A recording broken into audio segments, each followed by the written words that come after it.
Hi hello ನಮಸ್ತೆ welcome to ಗೊಂಬೆ ಲೋಕ. ಇವತ್ತು ಸೂಪರ್ ಟೇಸ್ಟಿಯಾದಂತಹ ಮೆಂತ್ಯ ಬಾತ್ನ ಯಾವುದೇ ಮಸಾಲೆನ ರುಬ್ಬದೆ ಹೇಗೆ ಮಾಡೋದು ಅಂತ ನೋಡೋಣ. ಯಾರೆಲ್ಲ ನಮ್ಮ ಚಾನಲ್ನ ನೋಡ್ತಾ ಇದ್ದೀರಾ ಪ್ಲೀಸ್ ಸಬ್ಸ್ಕ್ರೈಬ್ ಮಾಡ್ಕೊಳ್ಳಿ.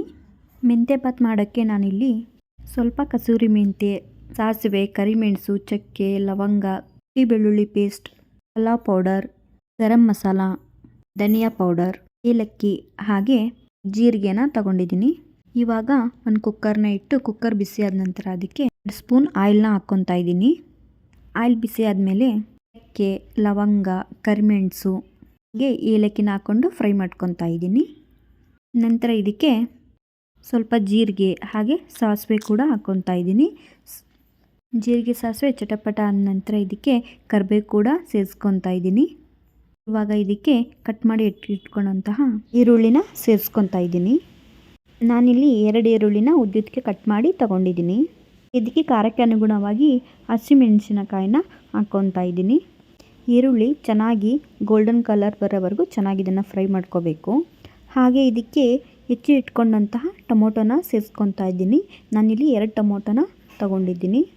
ಟೊಮೊಟೊ ಸಾಫ್ಟ್ ಆಗೋವರೆಗೂ ಚೆನ್ನಾಗಿ ಇದನ್ನು ಫ್ರೈ ಮಾಡ್ಕೋಬೇಕು. ಟೊಮೊಟೊ ಚೆನ್ನಾಗಿ ಸಾಫ್ಟ್ ಆದಮೇಲೆ ಇದಕ್ಕೆ ಚೆನ್ನಾಗಿ ತೊಳೆದು ಎತ್ತಿಟ್ಕೊಂಡಂತಹ ಮೆಂತ್ಯನ ಸೇರಿಸ್ಕೊತಾ ಇದ್ದೀನಿ. ನೀವು ಮೆಂತ್ಯನ ಕಟ್ ಮಾಡಿ ಕೂಡ ಹಾಕೋಬೋದು, ಹಾಗೆ ಬಿಡಿಸಿ ಕೂಡ ಹಾಕೋಬೋದು. ಮೆಂತ್ಯನ ಹಾಕಿದ ಮೇಲೆ ಚೆನ್ನಾಗಿ ಇದನ್ನು ಮಿಕ್ಸ್ ಮಾಡ್ಕೋಬೇಕು. ಮೆಂತ್ಯ ಸೊಪ್ಪು ಆರೋಗ್ಯಕ್ಕೆ ಕೂಡ ತುಂಬಾ ಒಳ್ಳೆಯದು. ಇವಾಗ ಇದು ಚೆನ್ನಾಗಿ ಫ್ರೈ ಆದಮೇಲೆ ಇದಕ್ಕೆ 2 ಸ್ಪೂನ್ ಶುಂಠಿ ಬೆಳ್ಳುಳ್ಳಿ ಪೇಸ್ಟ್ನ ಹಾಕ್ಕೊಂಡು ಇದನ್ನು ಫ್ರೈ ಮಾಡ್ಕೋಬೇಕು. ಇದು ಚೆನ್ನಾಗಿ ಫ್ರೈ ಆಗ್ತಾ ಸೈಡಲ್ಲಿ ಎಣ್ಣೆ ಕೂಡ ಬಿಟ್ಕೊಳ್ಳುತ್ತೆ. ಇವಾಗ ಇದಕ್ಕೆ ಅರಿಶಿಣನ ಹಾಕ್ಕೊತಾ ಇದ್ದೀನಿ. 2 ಸ್ಪೂನ್ ಧನಿಯಾ ಪೌಡರ್ ಕೂಡ ಹಾಕ್ಕೊತಾ ಇದ್ದೀನಿ.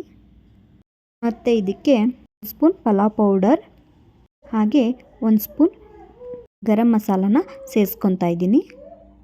ಇವಾಗ ಇದನ್ನು ಚೆನ್ನಾಗಿ ಮಿಕ್ಸ್ ಮಾಡ್ಕೋಬೇಕು. ಇದಕ್ಕೆ ಸ್ವಲ್ಪ ಕಸೂರಿ ಮೆಂತ್ಯನ ಸೇರಿಸ್ಕೊತಾ ಇದ್ದೀನಿ. ಕಸೂರಿ ಮೆಂತ್ಯ ಹಾಕೋದ್ರಿಂದ ಫ್ಲೇವರ್ ಕೂಡ ತುಂಬಾ ಚೆನ್ನಾಗಿರುತ್ತೆ. ಇದನ್ನು ಚೆನ್ನಾಗಿ ಮಿಕ್ಸ್ ಮಾಡಿಕೊಂಡು ಇದಕ್ಕೆ ಸ್ವಲ್ಪ ಕೊತ್ತಂಬರಿ ಸೊಪ್ಪನ್ನು ಸೇರಿಸ್ಕೊತಾ ಇದ್ದೀನಿ. ಇದೆಲ್ಲ ಫ್ರೈ ಆಗಿದೆ. ಇವಾಗ ಇದಕ್ಕೆ ನೀರನ್ನು ಸೇರಿಸ್ಕೊತಾ ಇದ್ದೀನಿ. ನಾನಿಲ್ಲಿ 2 ಲೋಟ ಅಕ್ಕಿನ ತೊಗೊಂಡಿದ್ದೀನಿ, ಹಾಗಾಗಿ 4 ಗ್ಲಾಸ್ನ ನೀರನ್ನು ಸೇರಿಸ್ಕೊತಾ ಇದ್ದೀನಿ. ಇದನ್ನು ಚೆನ್ನಾಗಿ ಮಿಕ್ಸ್ ಮಾಡಿಕೊಂಡು ಇದಕ್ಕೆ ರುಚಿಗೆ ತಕ್ಕಷ್ಟು ಉಪ್ಪನ್ನು ಸೇರಿಸ್ಕೊಂಡು ಮಿಕ್ಸ್ ಮಾಡಿ ಇದಕ್ಕೆ ತೊಳೆದು ಎತ್ತಿಟ್ಕೊಂಡಂತಹ ಅಕ್ಕಿನ ಸೇರಿಸ್ಕೊತಾ ಇದ್ದೀನಿ. ಅಕ್ಕಿನ ಸೇರಿಸ್ಕೊಂಡ್ಮೇಲೆ ಒಂದು ಸಲ ಇದನ್ನು ಚೆನ್ನಾಗಿ ಮಿಕ್ಸ್ ಮಾಡಿ ಕುಕ್ಕರ್ ಮುಚ್ಚಳನ ಮುಚ್ಚಿಬಿಟ್ಟು 2 ವಿಸಿಲ್ ಕೂಗಿಸ್ಕೋಬೇಕು. ಇವಾಗ 2 ವಿಸಿಲ್ ಆಗಿದೆ. ಕುಕ್ಕರ್ ಕೂಡ ಬಂದಿದೆ. ಮೆಂತ್ಯ ಬಾತ್ ತುಂಬಾ ಚೆನ್ನಾಗಿ ಬಂದಿದೆ. ನೋಡ್ತಿರ್ಬೋದು ಎಷ್ಟು ಉದುರಾಗಿ ಬಂದಿದೆ ಅಂತ. ಸೂಪರ್ ಟೇಸ್ಟಿಯಾದಂತಹ ಮೆಂತ್ಯ ಬಾತ್ ರೆಡಿಯಾಗಿದೆ. ಇದನ್ನು ಸರ್ವಿಂಗ್ ಬೌಲ್ಗೆ ಹಾಕೊಳ್ಳೋಣ. ಇದು ಬೆಳಗಿನ ಟಿಫಿನ್ಗೆ ಅಥವಾ ಲಂಚ್ ಬಾಕ್ಸ್ ಕೂಡ ತುಂಬಾ ಒಳ್ಳೆಯ ರೆಸಿಪಿ. ಈ ರೆಸಿಪಿ ನಿಮಗೆ ಇಷ್ಟ ಆಗಿದ್ದರೆ ಲೈಕ್ ಮಾಡಿ, ಕಮೆಂಟ್ ಮಾಡಿ, ಹಾಗೆ ಶೇರ್ ಮಾಡಿ, ಹಾಗೆ ಸಬ್ಸ್ಕ್ರೈಬ್ ಕೂಡ ಮಾಡ್ಕೊಳ್ಳಿ. Thank you for watching.